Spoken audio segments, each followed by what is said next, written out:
our state, in Indiana, the United States government has already killed 8 of our siblings, and they plan to kill 5 more. They plan to take our brother, Brandon Bernard, on December 10th. Then they plan to take Lisa Montgomery. Then they plan to take Dustin Higgs. And who knows who they plan to take next? Who knows when they're going to call Billie Allen's name? So that's why we get together now and stay together. Because we know that we're getting some national attention now, and that's good. But we also know that there's already been 8 people lost. So we might ask ourselves, where has everyone been? The families have been fighting all along. For 23 years, Yvette and her family have been fighting to prove the innocence of her brother, of their son. They have the DNA evidence to prove his innocence. And as Billy says, his innocence does not make him an exception, but it proves that there are flaws in the system that target and exploit the young, the black, and the poor. Billie Allen was 18 years old when he was convicted and 20 years old when he was sentenced to death. Most of us here are older than that.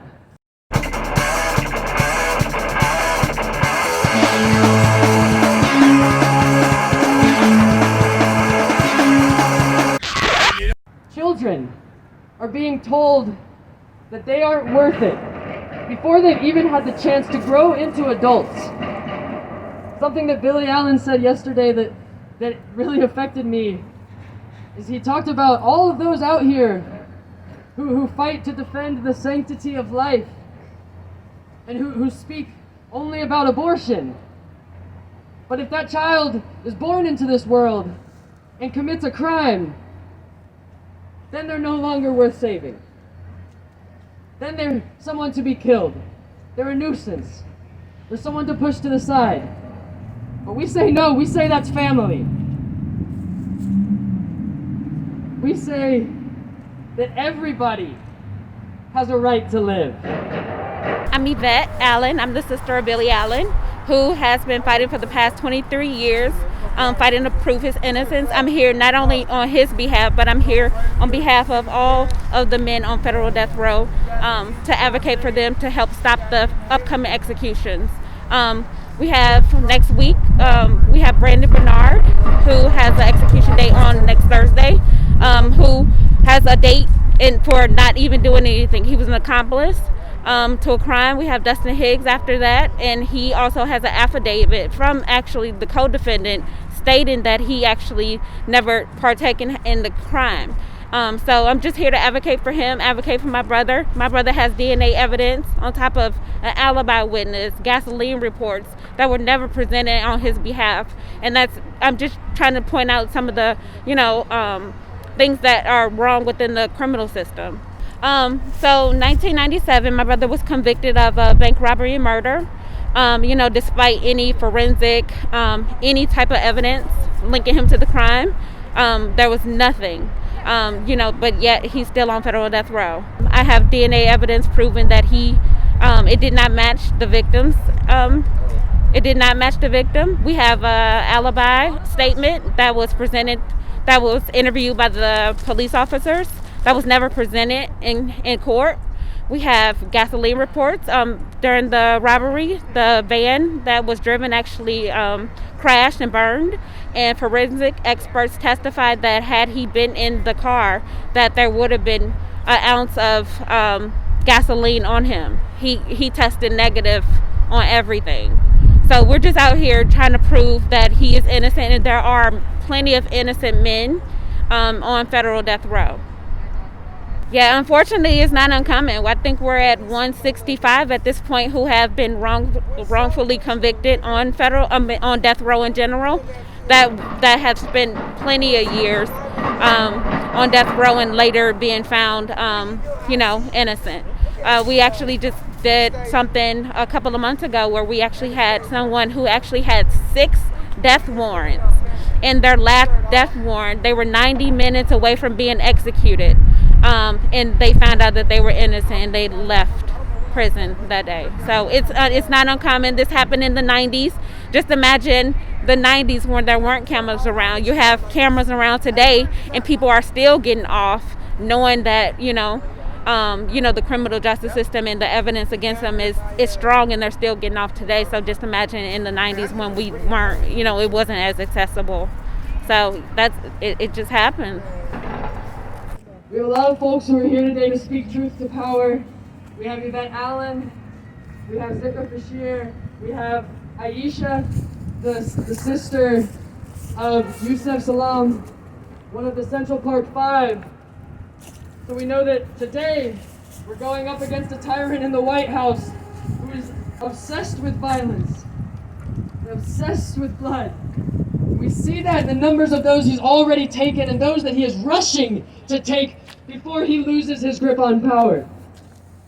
But we also see this historically. In Aisha, just like Yvette, just like the families of all those on death row and all of those whose bodies have been plundered by the state, is still fighting and is coming together with us. And that's why it's so important for us to be here. Okay, go ahead.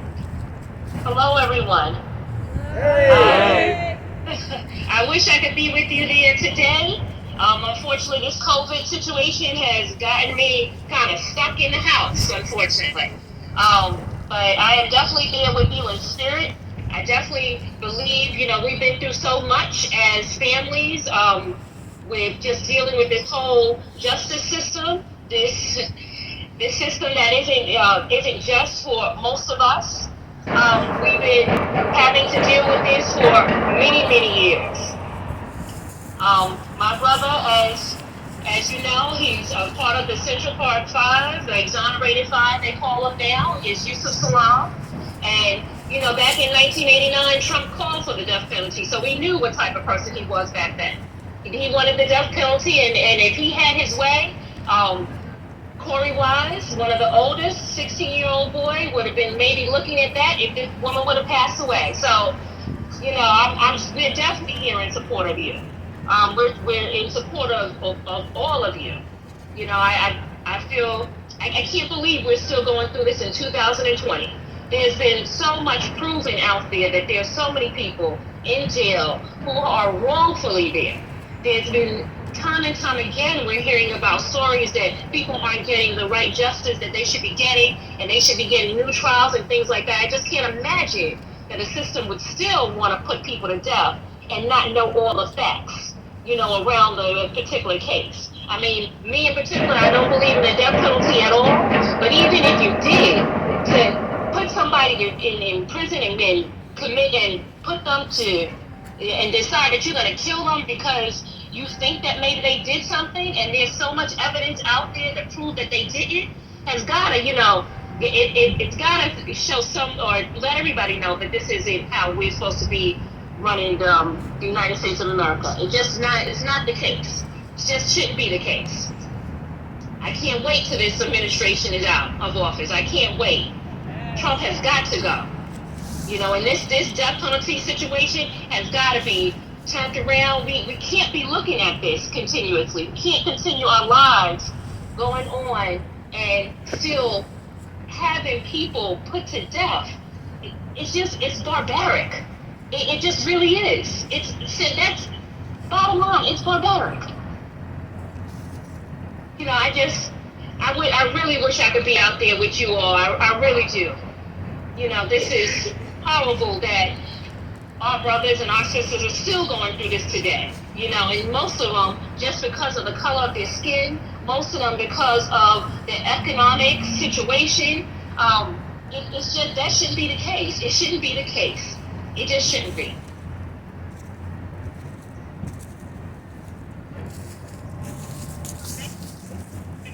Hearing me out? Thank you.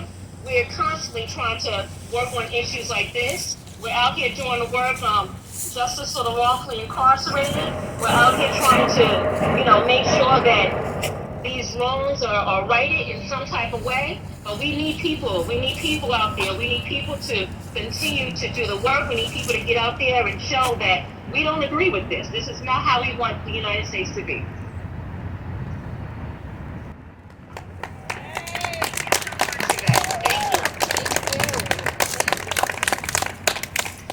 Hi everyone, I'm Zikr Fawcett. Nice to be seeing you all. I'm going to be reciting a poem called The Caretaker's Feast by Daryl Grayson. A feast fitting for mortal souls, ill-defined. Shall you partake in good cheer, the loss of souls, with wine? I am weary and questions of this sort do baffle the mind. They take the compassion out of the spine. Ask yourselves, gentlemen, what is loveliness of spirit, and what constitutes the divine? Life's a journey has surely shown you that every wit and rape can tell you true, how a Spartan life is nothing to rue. The following suit is perfected for you, that souls are infinitely caressed, for godly men are eminently blessed. I've stood in the spring of this youth, with my shadowy brow and social needs, but now I'm a firmament of ferocity, it seems. Dying men don't shout, here's mud in your eye. No, I decry, it's like this by and by. Tell me true, should I go wrong, then nail my feet to the potter's stone. I am not a child, I'm grown, just a verse in the hangman's song. It's a valid supposition, mortal men know. Those of means get weak and never grow old. Your aversion burns painfully slow. What is hate, other than ignorance and defeat? A feast of diabolical treat from a catbird's seat.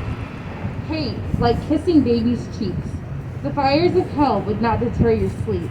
The wicked ruse is deceptively neat. Men debased pour death into the keep. If they should die before I wake, see their eyes on your china plate, and I'll drink their tears to your hellish fate. Your judgment should be like chalk on a slate. This is furious of unrefined minds. I must away while the sun's in decline, to fashion necklaces of hemp, for your damned have run out of time. Thank you.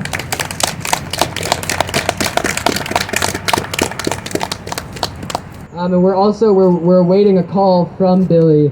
So we don't know when exactly that's going to come in, but Billie is going to speak with us today. We're just awaiting that call. So right now I'm going to hand it over to Yvette Allen. Please give her a big round of applause.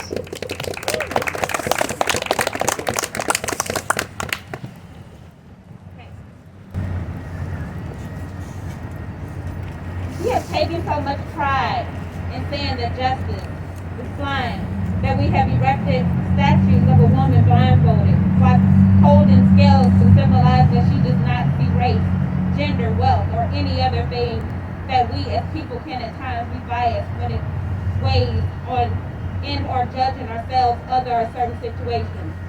We also say that the blindfolded is a way for her to be fair and to see truth when called upon to do so. But couldn't the latter be why the system of justice has and will continue to make victims of the same people it was meant to protect? Because to see truth and justice, specifically here in America, doesn't require no demands that justice be able to see what she's been told in order to get a full picture of what's the truth and what's not. Because isn't truth and honesty more than what one says? Haven't we found that the spoken word can be manipulated to pass as the truth, but its message is used to carry on a lie? Haven't we also learned that in the search for truth and justice, sometimes we have to gauge not only what's said, but also one's posture, body, language, gestures, or the way in which one's eyes move upon them telling their story? Yet, we ask Lady Justice to be the seeker of truth, of justice, when she is unable to see the deception and lies that take place right in front of her, because she has been purposely blindfolded to keep her from seeing the full truth in all situations and circumstances. We have watched as so many have tilted the scales of justice in favor of the rich over the poor, one race over another, one gender over another, one political party over another political party, one religion over another religion, one friend over another friend, one neighbor over another neighbor, and even a family member over another family member. And when Lady Justice inquires about what she cannot see. She has been told that the truth is a lie and a lie is the truth, without realizing that the blindfold was not for her benefit or for that of the truth and justice, but that it was meant to keep her from seeing the full truth, and her then having to turn to others with ulterior motives to administer what they deem to be truth and not that which is actually true.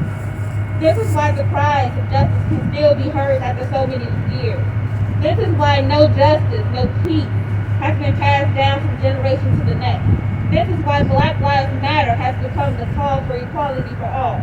This is why I Can't Breathe has become the voice for those who have become victims of the same system and people whom they supposed to protect because they have put their root, their root on their neck.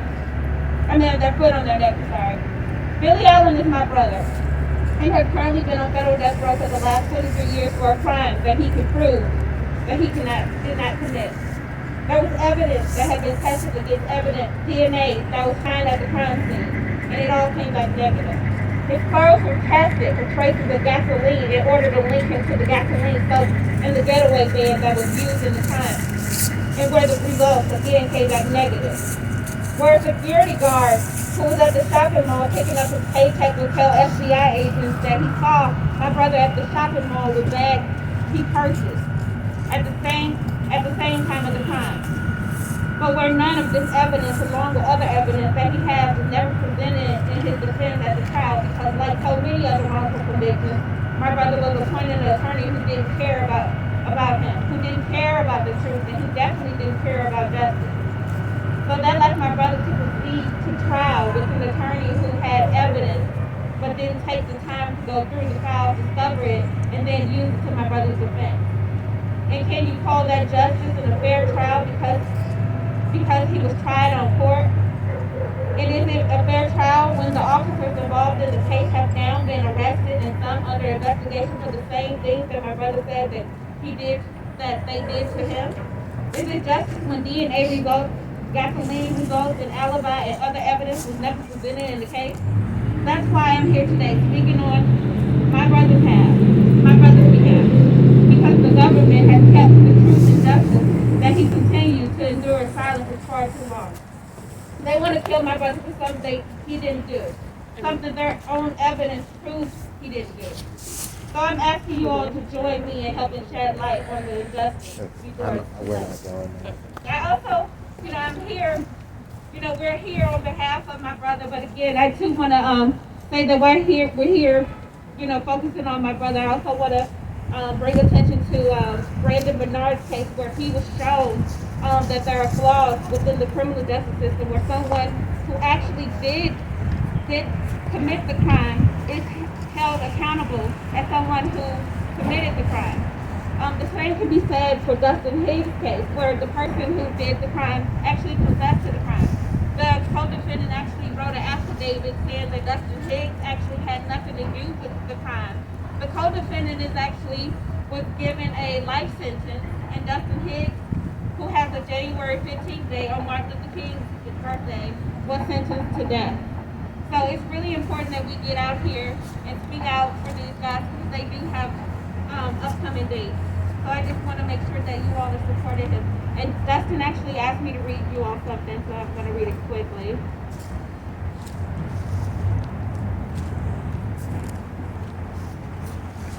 Okay, it's called I Am an Innocent Man. I, Dustin Higgs, come in peace. I would first like to emphasize, I'm an innocent man. I did not kill or direct anyone to kill at anyone. How is it that the admitted killer can state in an affidavit that I, Dustin Higgs, didn't threaten, direct, or order him to kill Jackson, Chen? Sorry, this is Bill calling.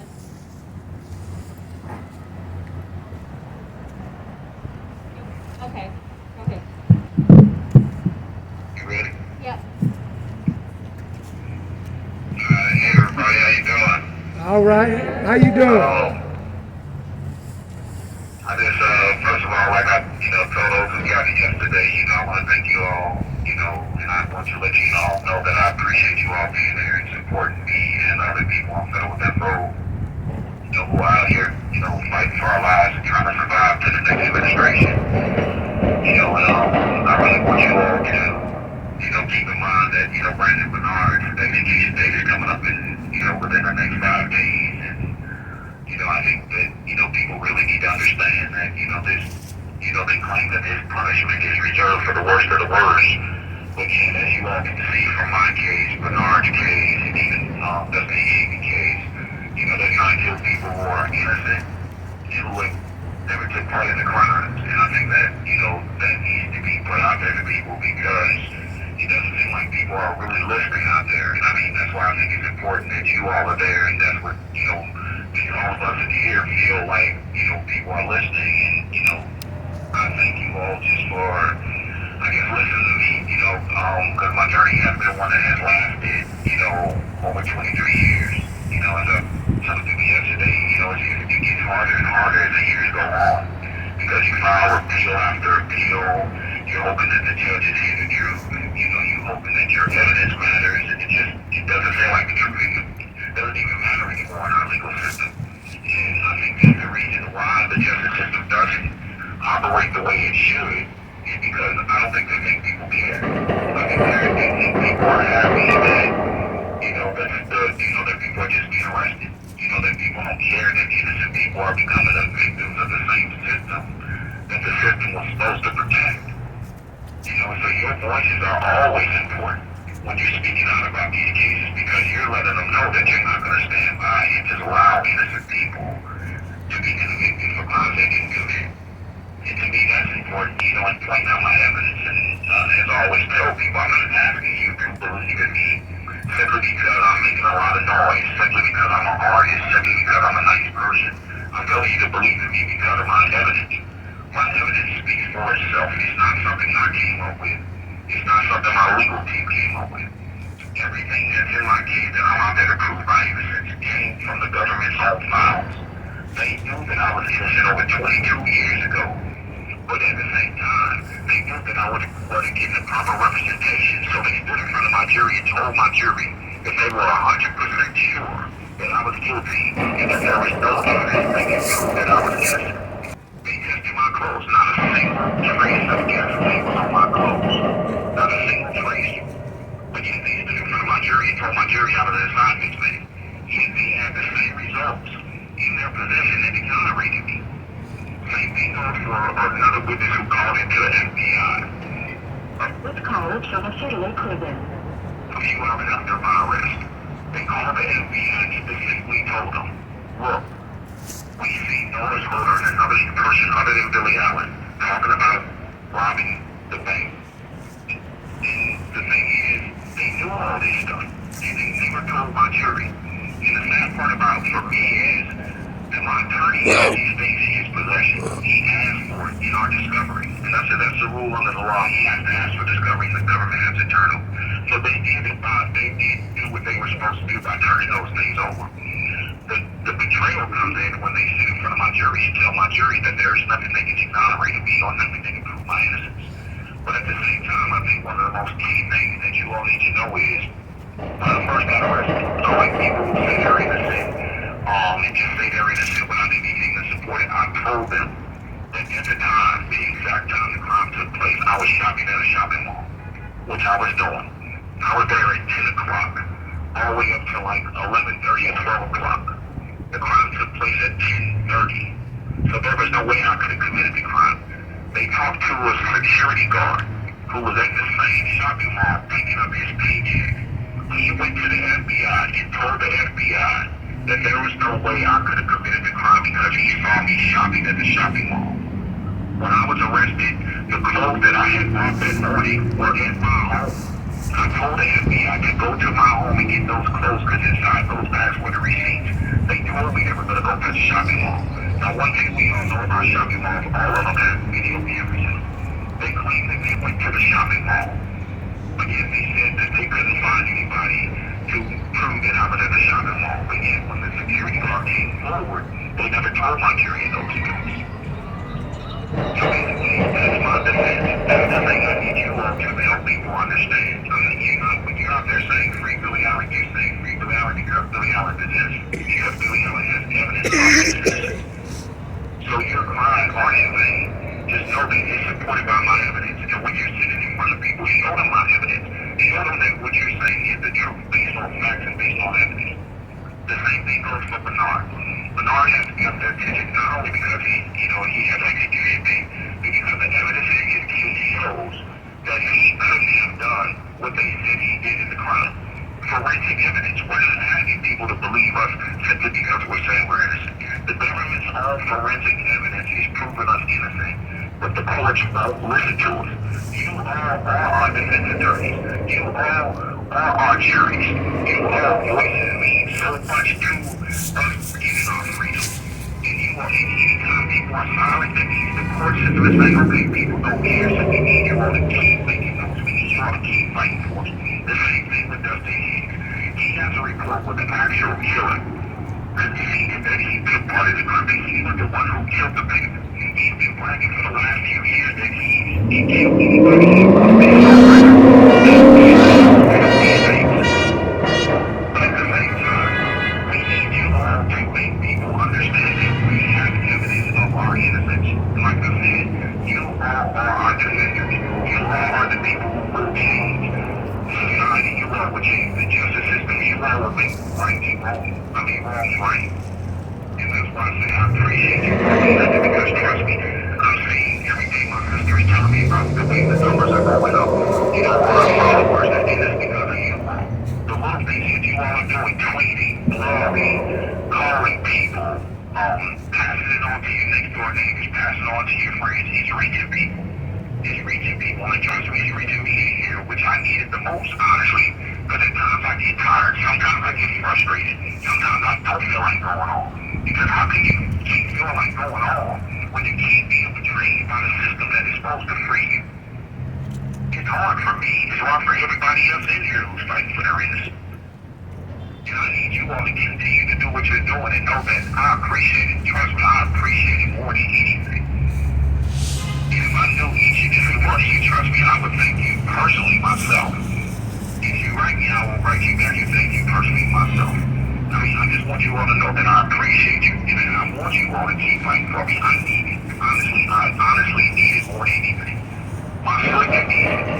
She's been carrying this burden for the last 23 years herself, fighting her, my mom, my sisters, everybody who's in my family who has supported me. They've been carrying this burden of thinking that I'm going to be executed for something that I didn't do.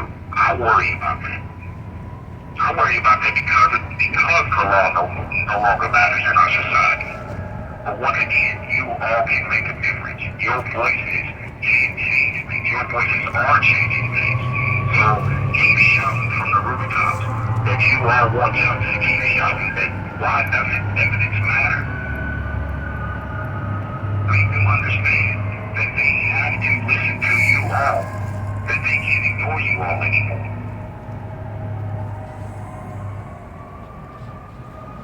I just want to tell you all I thank you. I appreciate you all, everything, for everything you're doing. If there's any questions you all have before the phone hangs up, I'll answer them for you.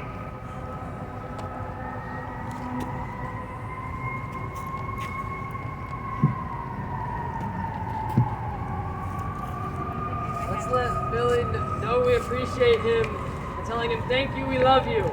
Thank you, we love you. Thank you, we love you. Thank you, we love you. Thank you, we love you. Thank you, we love Let's also you. how about a Free Billie Allen? Free Billie Allen! Free Billie Allen! Free Billie Allen! Free Billie Allen! Free Billie Allen! Free Billie Allen! Free Billie Allen! Thank you all so much. I really, I can't thank you all enough. And like I said, all you out there, if I can personally thank you, just write me. I promise I will write you every last one of you thank you letters. Like I said, I appreciate it.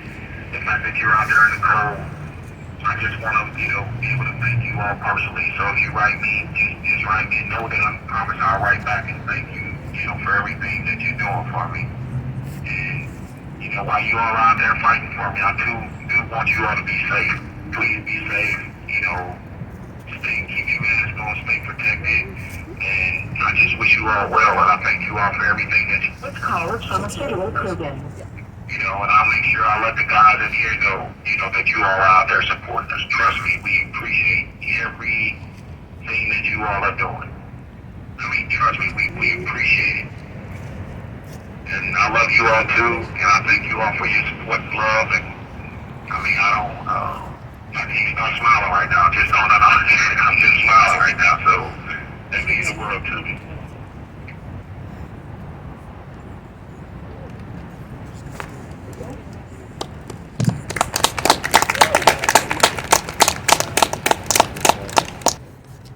So we've got the number 8, Emma. So there have been 8 people federally executed in 2020. 8 people federally executed so far this year. 5 more planned. 14, Zikra. So 14 is the age of the youngest person ever executed in America, George Stinney, 14 years old, killed in the state of Louisiana. 165, how many, Selena? The number of exonerated death row inmates since 1973. Exonerated. Found innocent. One of the most troubling facts is that oftentimes they don't realize folks are innocent until after they've already taken their lives. When DNA evidence was introduced in 1973, they realized, looking back, that nearly 10% of all executions carried out had been against innocent victims. That's a margin of error that we cannot accept. It is morally indefensible. 20, Sophie. The number of days notice to justice departments are required to give a person and their family before their So the families and our siblings inside have only 20 days to prepare themselves for their death. And so families, like Yvette, she checks every Monday morning, every Wednesday morning, every Friday morning, not knowing when she's going to see her brother's name on that list, and not knowing how much she's going to be able to do in only 20 days when she's been fighting for over 20 years. 1,527, Nico. That's the number of people who have been executed in the United States since 1973. 366, Sarah. People have been executed who were children at the time of their offense. Children. We remember that Billy was only 18 at the time he was convicted and 20 at the time he was sentenced to death. He spent more time in that penitentiary in Terre Haute than he spent living his life as a whole human being. 1927, Abby. This year has been the deadliest year for federal execution since at least 1927. In 73 years. We know our history and we know how dirty it is. But today, we are facing that same evil to a greater degree than we've seen in the last 70 years. So we go back to that number, 8 folks already taken. 8 siblings already taken. And like we said, it's wonderful that we're getting this media attention now.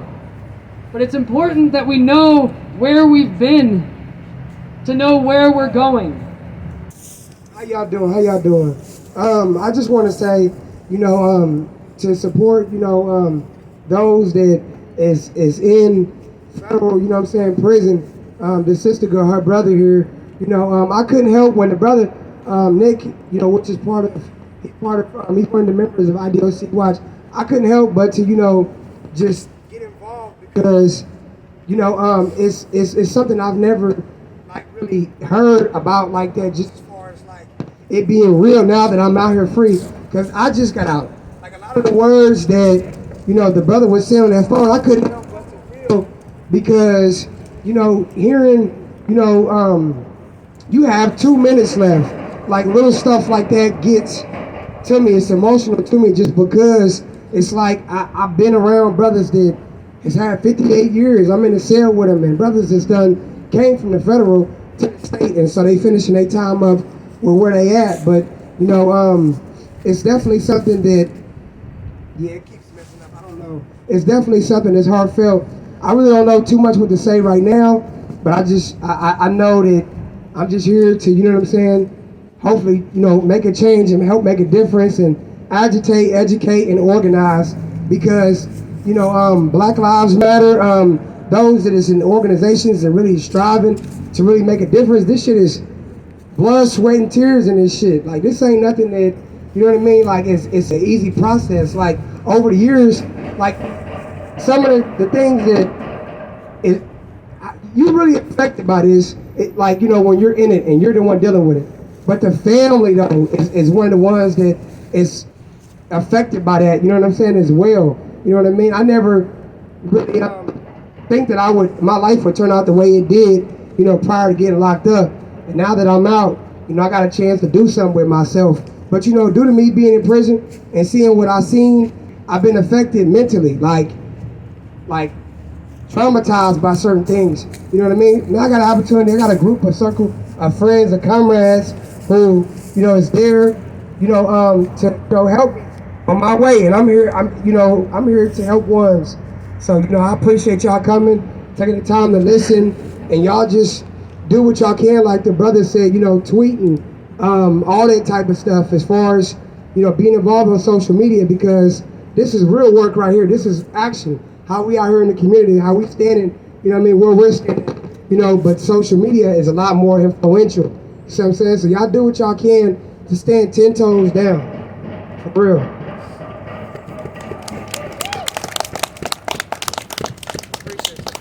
Are there any last messages you'd like our viewers to hear from you? Just make sure you get involved. People are dying at an alarming rate. Since July to November, 8 men have been executed, and we have 5 more dates for December and January. It's just important people to speak out against it, and just make your voice as loud as possible, because it's not okay, and there could be more. We don't know. Will you join the firing squad, or will you stand with Brandon's mom? Join the firing squad, or will you stand with Brandon's mom? Which side are you on?